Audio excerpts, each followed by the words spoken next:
The Jackson 5 were just amazing, and Little Michael's performance was way beyond his years. This little kid had an incredible knowingness about him. He sang with such feeling and inspiration. Michael had a quality that I couldn't completely understand, but we all knew he was special. Aside from singing and dancing like James Brown and Jackie Wilson, he sung a Smokey Robinson song called "Who's Loving You?"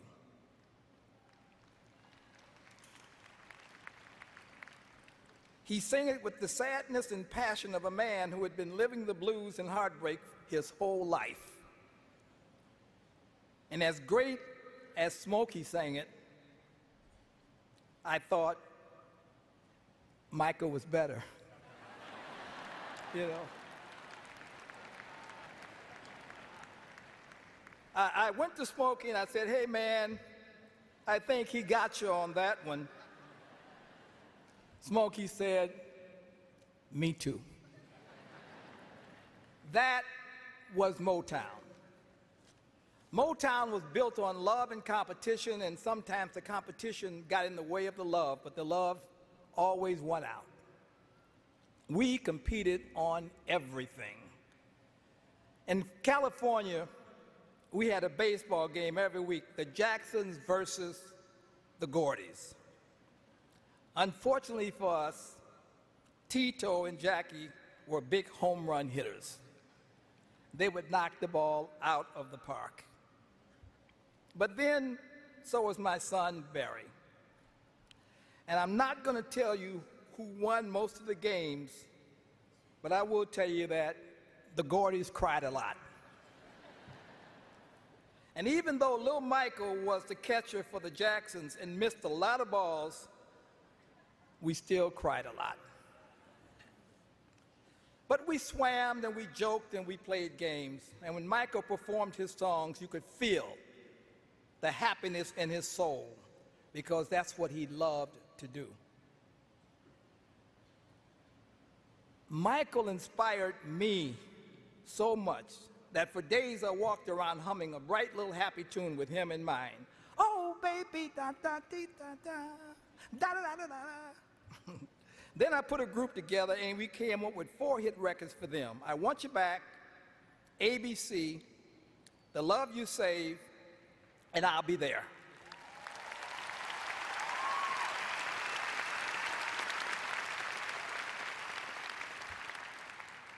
The Jackson 5 was the only group in history to have their first 4 records go to #1.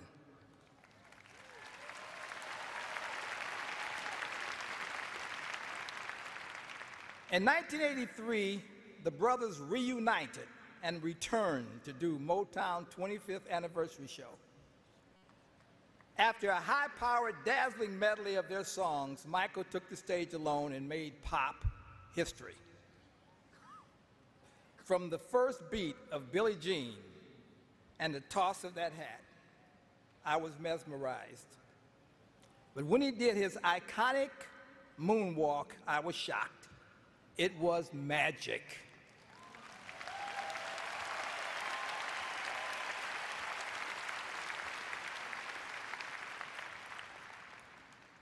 Michael Jackson went into orbit and never came down. Though it ended way too soon, Michael's life was beautiful. Sure, there were some sad times and maybe some questionable decisions on his part, but Michael Jackson accomplished everything he dreamed of.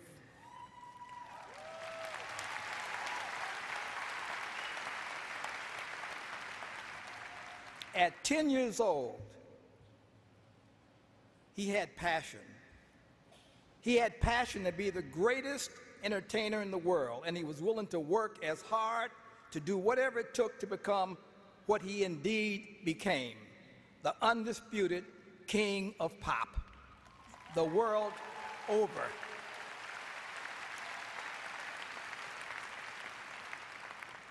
What kid wouldn't give his right arm to fulfill his wildest childhood dreams?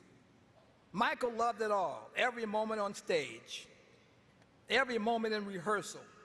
Michael loved creating what had never been done before.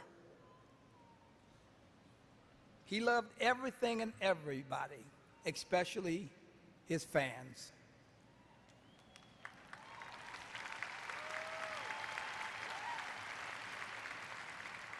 I must say, though, that he did have two personalities.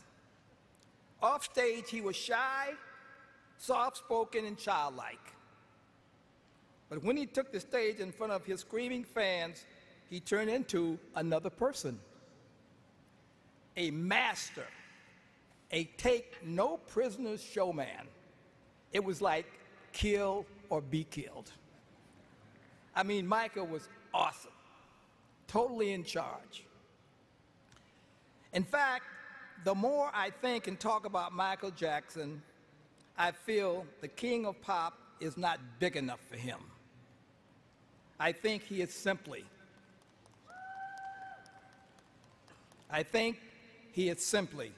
the greatest entertainer that ever lived.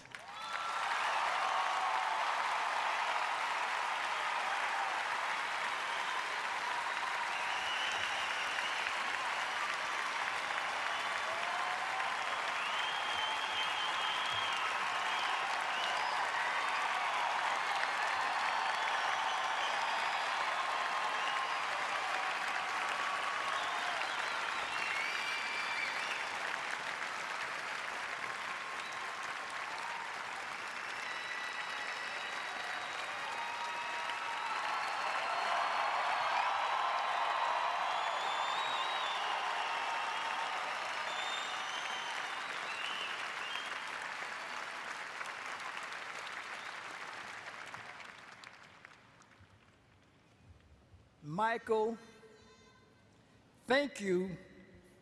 Thank you for the joy. Thank you for the love. You will live in my heart forever. I love you.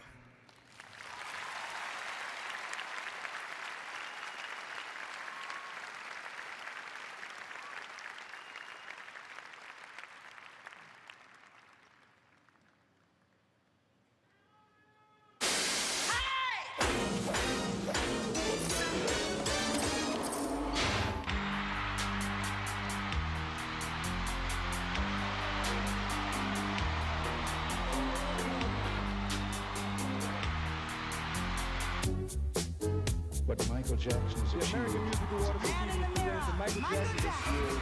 Best-selling American This artist. Video Pioneer Award is given to Michael Jackson. Again, I say thank you. Thanks to God.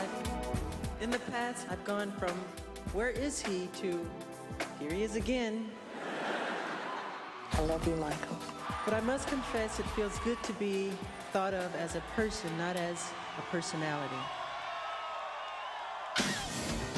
Fame, fortune, they were all illusions.